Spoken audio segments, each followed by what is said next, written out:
आम जनता जनार्दन और आम साधुओं को भी सरकार पारदर्शिता पूर्व देखे, क्योंकि सभी लोग सरकार के वोटर जी। हैं और ये जनता जनार्दन है और कुंभ मेला संपूर्ण सनातन हिंदू समाज का है। अब ये है कि थोड़ा पारदर्शी हो जाते तो आम साधु और आम जनता को भी लाभ मिलता। इसके लिए मैं थोड़ा जरूर सरकार से ये कहूंगा कि एक बार आप बैठ करके आम जो जनमानस है, यहाँ पधारे हुए अतिथिगण है, जनता जनार्दन है, इनके भी सुविधा को ध्यान में रख करके कार्य किए जाए। नमस्कार, मैं हूं शिव पांडे और इस समय हम हैं प्रयागराज के कुंभ क्षेत्र में। यहाँ पर तैयारियां चल रही हैं और हम आ चुके हैं निर्वाणी अन्य अखाड़े में। यहाँ पर क्या तैयारियां हैं और कुंभ मेले को लेकर यहाँ जो साधु संत हैं क्या कर रहे हैं, कैसी तैयारी चल रही है, आज इनसे बात करते हैं। महाराज जी प्रणाम। जय हो। महाराज जी, जैसा कि देखा जा रहा है महाकुंभ नजदीक है और तैयारियां काफी जोरों पर चल रही हैं, तो इस समय अगर निर्वाणी अन्य अखाड़े की बात की जाए तो क्या तैयारियां चल रही हैं?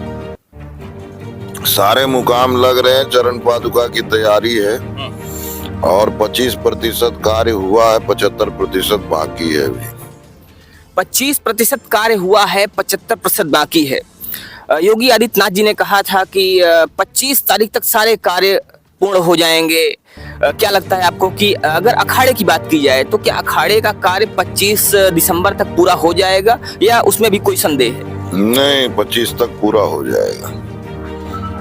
25 तक पूरा हो जाएगा। सरकार की तैयारियां जो हैं, सरकार की तरफ जो सुविधाएं दी जा रही हैं, क्या क्या सुविधाएं मिल रही हैं अखाड़ों को लेकर? सब सरकार की सुविधा है। इसमें जो है सरकार बहुत ही सुंदर ढंग से सहयोग कर रही है और स्वयं योगी जी और मोदी जी भी आके गए हैं।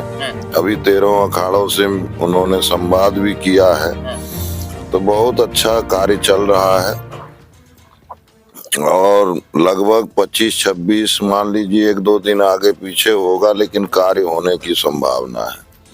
कार्य होने की संभावना है, 1-2 दिन आगे पीछे हो सकता है, लेकिन बाकी चीजें जैसा कि महाराज जी कह रहे हैं कि सब बढ़िया है और योगी जी अच्छा संवाद कर रहे हैं। 13 अखाड़ों से उन्होंने संवाद किया है। महाराज जी, इस समय केंद्र में मोदी की सरकार है और राज्य में योगी की सरकार है, तो अगर पहले की बात की जाए, जो पहले महाकुंभ हुए हैं और इस समय जो महाकुंभ हो रहा है, उन दोनों में क्या फर्क महसूस कर रहे हैं आप? पहले के जो गवर्नमेंट थी वो धर्म के प्रति झुकाव तो था उनका, लेकिन वो इतनी सुविधाएं प्रदान नहीं, अखाड़ों को तो सुविधा मिलती थी लेकिन इतना योगदान, इतना अनुदान नहीं मिलता था। और अब योगी जी बहुत अच्छे तरीके से अनुदान भी दे रहे हैं, करोड़ों रुपया की व्यवस्था करवा रहे हैं। अब ये है कि थोड़ा पारदर्शी हो जाते तो आम साधु और आम जनता को भी लाभ मिलता। इसके लिए मैं थोड़ा जरूर सरकार से ये कहूंगा कि एक बार आप बैठ करके आम जो जनमानस है, यहाँ पधारे हुए अतिथिगण है, जनता जनार्दन है, इनके भी सुविधा को ध्यान में रख करके कार्य किए जाए।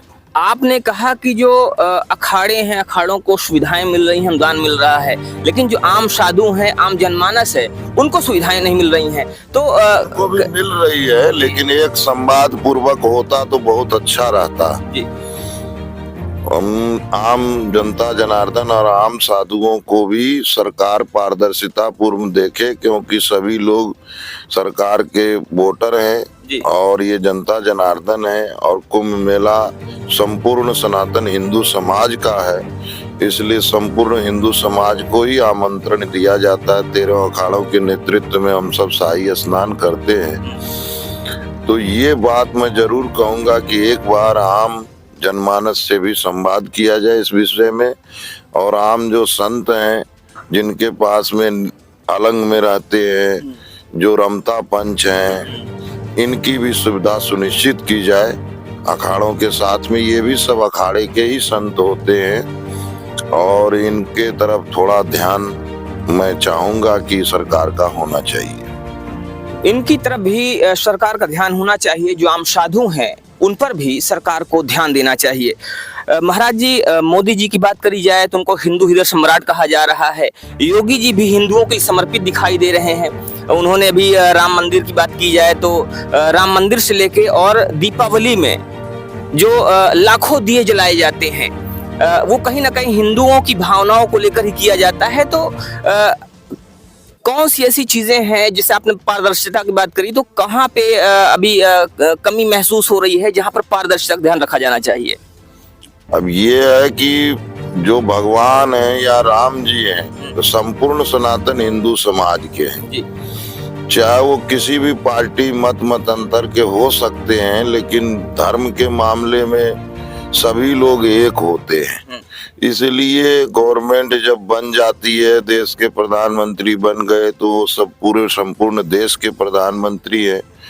योगी जी पूरे प्रदेश के, तो इनका मुख्यमंत्री जी का और प्रधानमंत्री जी का चुनाव के बाद, सरकार बनने के बाद में प्रक्रिया सबके कल्याण का होना चाहिए, सबके सुविधा युक्त होना चाहिए।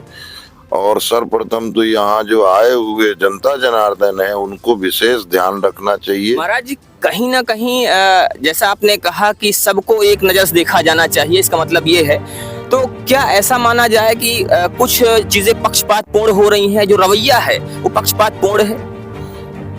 हाँ, कुछ जैसे संपर्क नहीं है मान लीजिए बीजेपी के मंत्रियों से, गवर्नमेंट के किसी भी सदस्य से, तो उन साधुओं को सुविधा बड़ा ही कठिन मिलना संभव नहीं है। तो ये केवल संपर्क के आधार पे न सुविधा दी जाए, एक जो मेला के आधार पे सार्वजनिक सर्वजन हिताय सर्वजन सुखाय वाली जो बात है उसके तहत कार्य किए जाए तो मोदी जी के भी जय जयकार होगा, योगी जी का भी, और संपूर्ण बीजेपी पार्टी की जय जयकार होगी। तो अगर सभी की सुविधाओं का ध्यान रखा जाए, जो आम साधु हैं उनकी भी सुविधाओं का ध्यान रखा जाए, तो मोदी जी की भी जय जयकार होगी और योगी जी की भी जय जयकार होगी। आइए बात करते हैं कुछ और लोगों से। महाराज जी, आपका क्या कहना है इस विषय को लेकर कि जो आम साधु हैं उनकी सुविधाओं का ध्यान नहीं रखा जा रहा है? महाराज जी सब बोल दिए ना, हमारे अखाड़े के महंत है, सब बराबर है, कोई चीज की कमी नहीं है, एक ही आदमी बोलता है। तो यहाँ पर ये कहा जा रहा है कि जो भी साधु संत हैं, जो भी अखाड़े हैं, उनको सुविधाएं दी जा रही हैं, लेकिन कहीं ना कहीं जो थोड़ा बहुत कमियां हैं वो आम साधुओं को लेकर है, जिस पर ध्यान दिया जाना चाहिए। और जो आम साधु हैं, जो आम जनमानस है, जो यहाँ पर आने वाले लोग हैं, उनको भी सुविधाओं का ख्याल रखा जाना चाहिए। बने रहिए हमारे साथ खबरों के अपडेट के लिए। जय हिंद, जय श्री राम।